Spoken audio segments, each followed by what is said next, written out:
Now you got issues with the industry. What's going down with the industry, dog?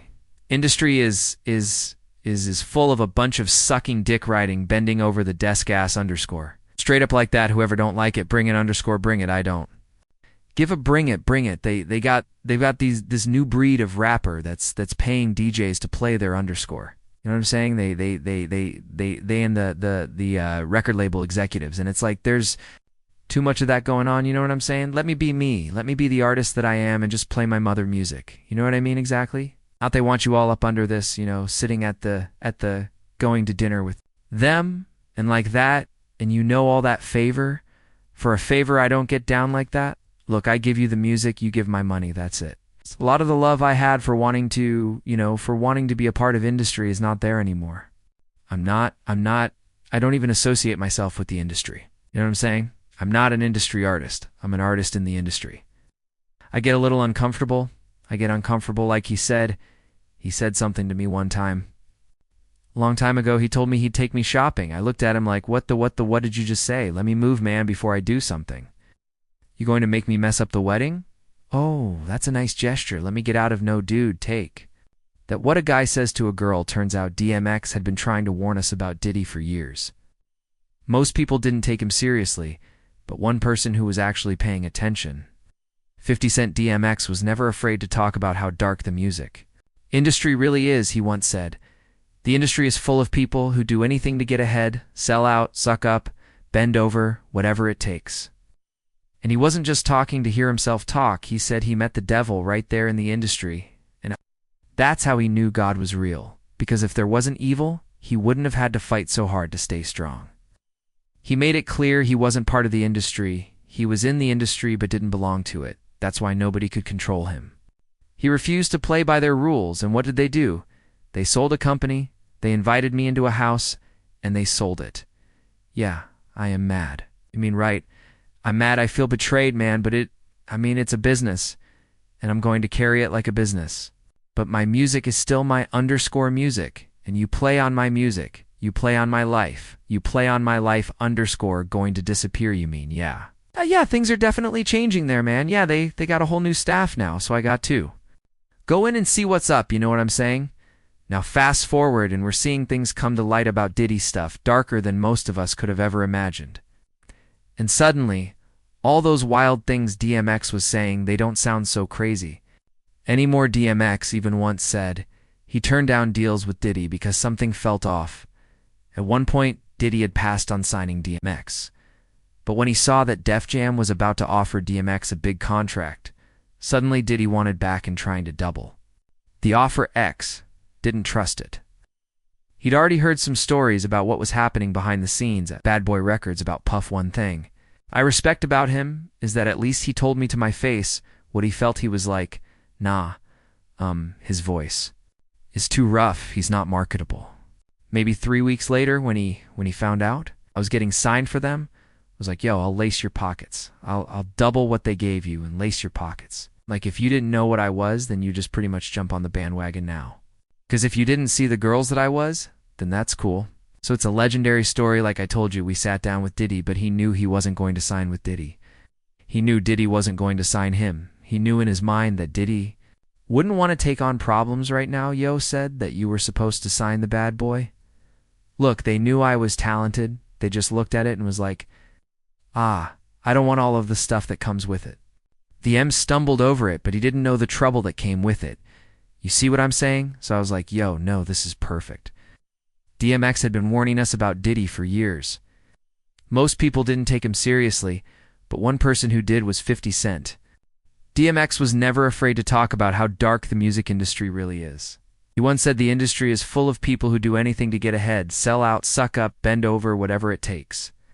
He said he met the devil right there in the industry. He refused to play by their rules. When he saw that Def Jam was about to offer DMX when he found out I was signing for them, maybe 3 weeks later, he said, yo, I'll lace your pockets. I'll double what they gave you and lace your pockets.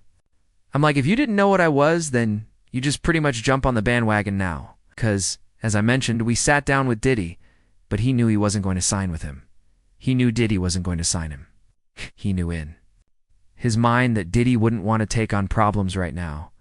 They knew I was talented, but they just looked at it and said, I don't want all of the stuff that comes with it. So it's a legendary story. As I said, we sat down with you, see what I'm saying? So I was like, yo, no, this is perfect. DM stumbled over it without realizing the difficulty. Some say, when DMX talked about Diddy rap as artists, he just meant financially, like stealing from them. But with everything coming out now, people are starting to wonder if he meant exactly what he said DMX told us about Diddy DMX was known for. Talking out about how wicked the industry actually was, he talked about how the industry would basically unalive people because they made more money off of you than alive. One thing that stuck in my mind is the fact that DMX said that he never saw Biggie smile until he passed away. He explained that you would always see happiness in a person's smile or even in their eyes. And he literally didn't ever see that from Biggie until he was in his casket in the same interview from a long time ago. He talked about how Diddy would rip off his artists and steal their publishing. I never saw Biggie smile until after he died and video came out. I was like, oh, like a smile brings a whole nother light to your your face. Like, I mean, it's kind of hard to explain. I'm really good at words, but like it's hard to explain what a smile does for a person, because you don't just smile with your mouth. When you smile with your eyes, like, like a true smile can be seen even though a person is covering their mouth. Well, locks got signified even though. I bought the locks patterns, they got signed. They were a safer group. Pops signed them, and it was a blessing and a curse, because they were sure they were happy about getting signed first, and they wanted to Benjamins and underscore. Was going, but then he made them jiggy and put them in suits and made them write lyrics for him and took all that publishing and like, damn, I'm bad, And this isn't the only thing that DMX talked about. He also talked about how there were people in the industry that basically wanted to take you out to dinner and stuff to get a hold of your music, and you cannot tell me that DMX was not talking about Diddy, because the first thing that I thought of is when 50 Cent said that Diddy asked to take him shopping. DMX even explained how some of these artists would sleep with music executives to get up in the industry. And now that we know how Diddy rolls and what he was doing with people's careers, I almost guarantee you the person that DMX was talking about was Yes. Diddy and DMX didn't just call out Diddy. He talked about how some new rappers were doing whatever it took to get signed stuff that had nothing to do with music. There were rumors about certain artists doing favors for record label execs just to get their songs played. These very same allegations also happened to surround Diddy, and when you think of it now, he was grooming us. It's kind of like you're signing boy band groups and girl band groups because you like one or two of them and you want to see who's going to go. It's nothing to you but a tax write-off, but you're really searching for a butt the whole time, so he was looking for my butt chopper, but everybody. But it wasn't nothing about the music, was like, yeah, I can, And it took off to be bigger than he ever expected it to be. But Puffy coming up, he was just signing. A lot of boys Yusha, it was something he figured out that R. Kelly figured out. If we can get them away from the parents, if we could get them alone, isolated, then we can get once you get in there. But it's like you on us now. What are you going to say? I got a video of me in your butt. Like, how can you ever make another record, you dig? What? I'm saying DMX had a whole song called The Industry where he broke down how fake and messed up it all was. He said it's not about talent anymore. It's about playing the game they want to control. How you dress, how you act, how you talk, and if you don't fall in line, you're done. But he refused to be fake. He said, I'm not an industry artist. I'm an artist in the industry. You're right. I go to Diddy parties, which is where people like me step in to walk mother out, 'cause ain't nobody stopping me when I come, why would? They talk about it, who is there to go to, who is going to underscore help them. What HR department do you know of that works for any of these labels? When have you ever heard of a sexual harassment suit being publicly acknowledged in the entertainment industry at all? Never. Not in entertainment. Tupac? Remember that one? That was the only one? Yeah, he struggled with drugs, had some legal trouble, but one thing, he was never accused of hurting women or children. He never had any serious accusations of predatory behavior, unlike some of the powerful people in the industry who kept getting richer and more famous. And you know what the problem is here? There is a strong chance Diddy might be able to walk away.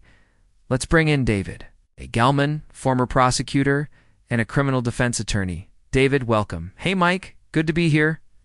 So, in week 2 of testimony, jurors heard from a dozen witnesses as prosecutors try to prove sex trafficking and racketeering. What are your expectations when court resumes tomorrow? It's going to be really interesting tomorrow when Diddy's like what? Third or fourth assistant takes a stand and she's going to actually cooperate. Kid Kai's testimony from last week where he said that Diddy and another associate of his bombed his Porsche years ago at his house. Now you have to have cooperation about that because nobody can put Diddy there, and in fact nobody even can say Diddy is the actual one who did it, but if they can say that Diddy or associate of his did it, then you may have a racketeering charge there because right now as it stands, Mike nothing, and I mean nothing, is sticking to Diddy. Diddy's lawyers are trying to make the case that his escapades do not amount to federal crimes. How difficult is that argument? I think they're doing a fantastic job, honestly. Look, everybody has said, and Diddy's lawyers even said it in their opening statement. Diddy is not a good guy, he had. There's a lot of domestic violence that occurred between him and Cassie and their relationship. However, what we've heard so far from the testimony of Cassie and the other individuals does not amount to the federal charges that he is being charged with right now. I'm not going to say anything that we heard is very good because it's all horrific. However, the state or the government in this particular instance needs to prove beyond a reasonable doubt that he conspired to racketeer, to sex traffic, and to promote prostitution. So far, they're falling way behind in this, and I know there's a lot more to go in this trial because they're saying it's going to be about 8 weeks, but the government really better step on the gas because they don't have a lot more time to go. So the place seems to be maybe admit to a state crime that avoids prison time. Is that it? Yeah, I think so. Look, again, you're hearing about all this domestic violence, but at all that has nothing to do with what Diddy is charged with. There's a possibility, and I'm saying a very strong possibility right now, that Diddy could walk, that he could be spending 4th of July at home having a barbecue, but rapper 50 Cent says he's planning to contact President Donald Trump, and the reason he wants to stop Trump from pardoning Diddy. And this may well change everything for Diddy. Trump shocked everyone Friday during a press conference in the Oval Office with Elon Musk when asked about Diddy's ongoing federal trial for and racketeering. Trump said he'd be open to giving him a pardon if he's found guilty. 50 Cent wasted no time reacting on Instagram. He made it clear that he won't let Trump give Diddy a free pass. Said some really bad things about Trump. It's not okay, I'm going to reach out so he knows how I feel about this guy. The End Club rapper wrote, then he posted again, Donald doesn't take well to disrespect and doesn't forget who chooses to go against him. Earlier in the week, Diddy's former assistant, Capricorn Clark, testified that Diddy once complained to his manager Chris Lighty about 50 Cent after an MTV event. In an elevator after the show, Diddy said, I don't like all the back and forth, I like guns. That line didn't go unnoticed. 50 Cent, who was famously 9 times in 2000, mocked the comment on Instagram. Speaking of Capricorn, Clark, she testified about some absolutely bonkers stuff, her explosive testimony in the federal sex trafficking trial against Shaw Diddy Combs. Yeah. Today, jurors heard from Capricorn Clark. She was a former employee of Combs who testified that the music mogul kid and threatened her during her time working for him. Combs has pleaded not guilty to all charges. In the case, NBC News entertainment correspondent Chloe Mass is outside the courthouse for us once again in New York City. Chloe, what did Clark say on the stand today? It was incredibly riveting. She was emotional just a few moments ago. She actually apologized to the judge for crying so much. This is a woman who was a personal assistant for Combs at one point, and then held various roles on and off over the course of 14 years. And she talked about this one moment from December 2011 when she says that Combs was furious when he found out that Cassie had been cheating on him with musician Kid Cudi. Remember, Kid Cudi, whose real name is Scott Muscodi, he testified last week, and so now we're getting a fuller picture of her version of what happened in December 2011 when Combs allegedly broke into Kid Cudi's house after he found out that Cassie and Kid Cudi were having this relationship, and she says that Combs showed up to her apartment early in the morning with a gun and kidnapped her, forced her to go with him to break into Kid Cudi's home, and then she said that she stayed back in the car and she called Cassie and warned her what was going on.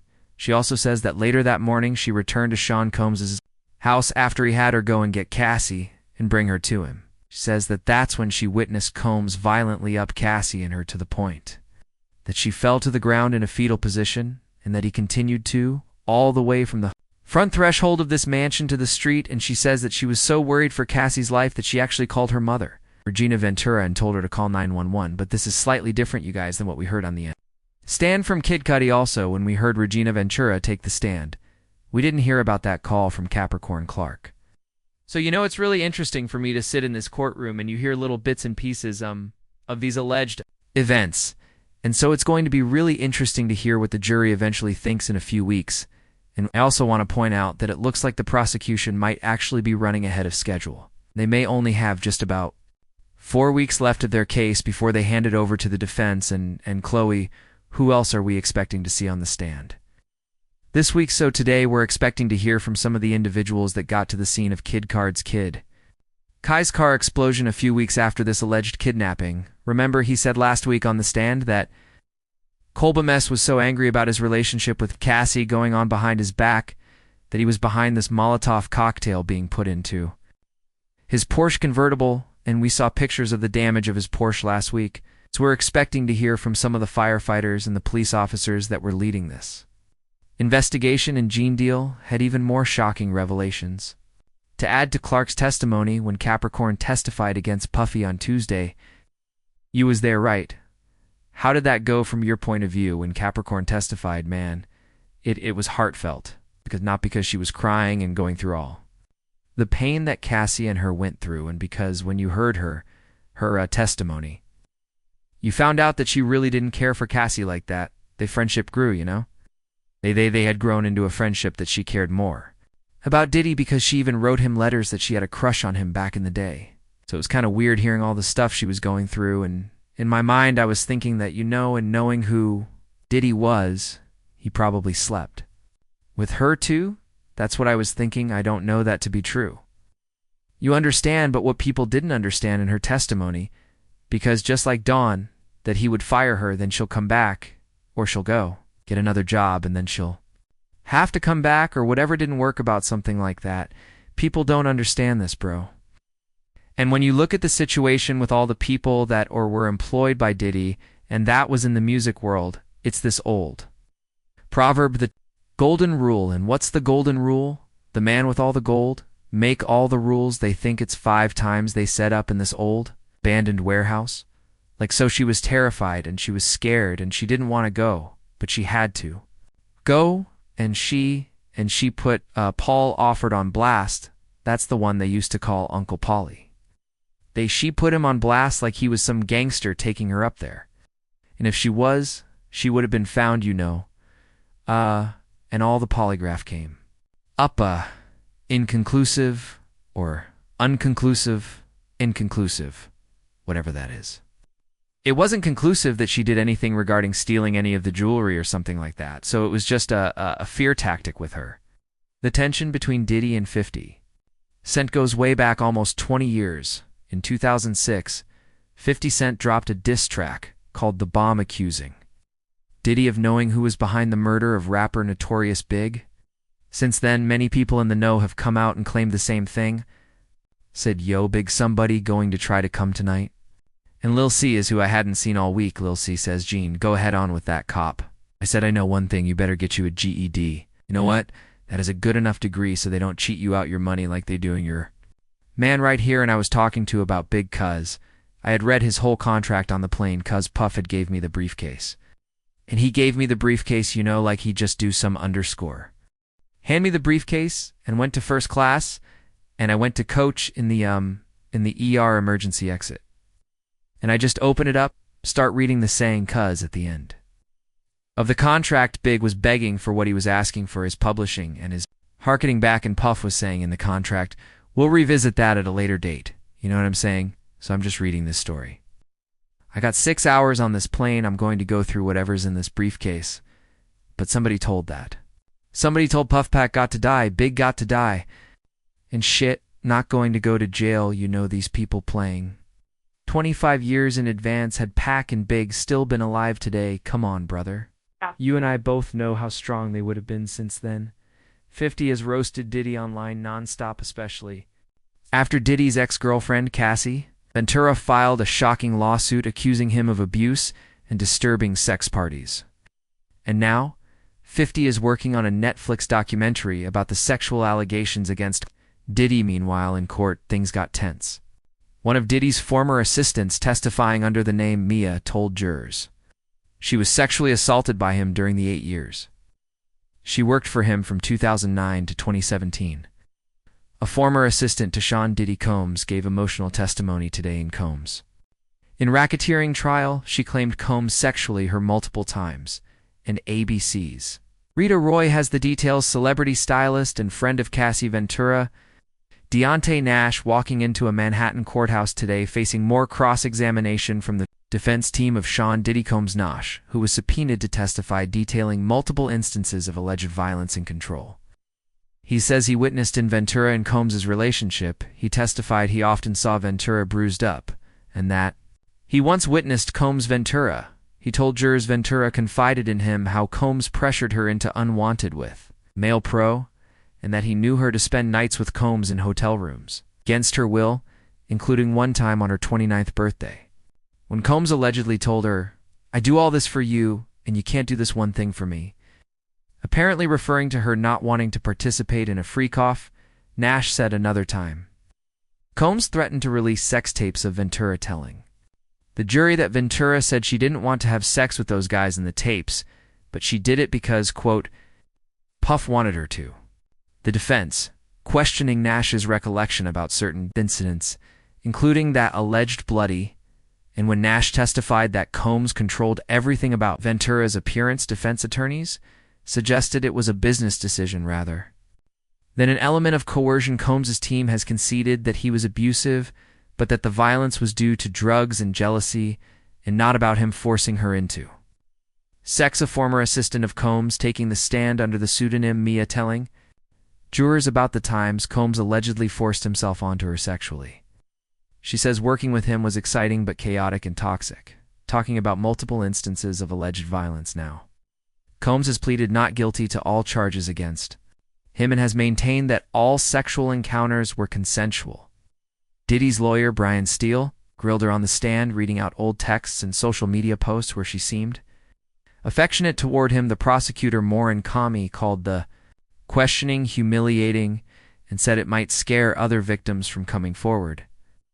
I didn't know that Diddy actually is being charged with tampering with some of these witnesses and victims before his trial started, underneath the RICO charge. And the crazy thing is, what if I tell you that this same past behavior was alleged in Diddy's last criminal trial in the 1999 nightclub incident with JLO? They were alleging back in 1999, during that nightclub incident, that Diddy was using his entourage to help mess with these witnesses.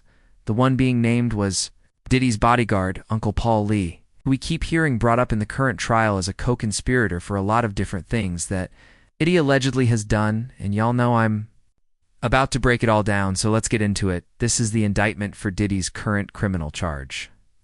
And as you can see under here, it says that he's being charged with multiple acts of tampering with a witness, victim, or an informant. This is separate from the charge of bribery of a witness that we can assume is when Diddy allegedly paid the hotel security $100,000 to make the video of him beating Cassie disappear. And this is another part in the indictment where it starts dealing some of the intimidation or bribery of a witness when Diddy's authority or reputation was threatened by the possibility of negative publicity or legal or law enforcement action against him, including in or about late 2023 following public allegations of Combs' crimes. Combs and members and associates of the enterprise pressured witnesses and victims, including through attempted bribery, to stay silent and not report what they experienced or knew to law enforcement on phone calls. Combs and other members and associates of the enterprise, among other things, provided these victims and witnesses with false narratives of events in effort to conceal crimes. Combs caused these calls to be recorded on at least 2 occasions. Do you think this new development will lead anywhere? Let us know in the comments.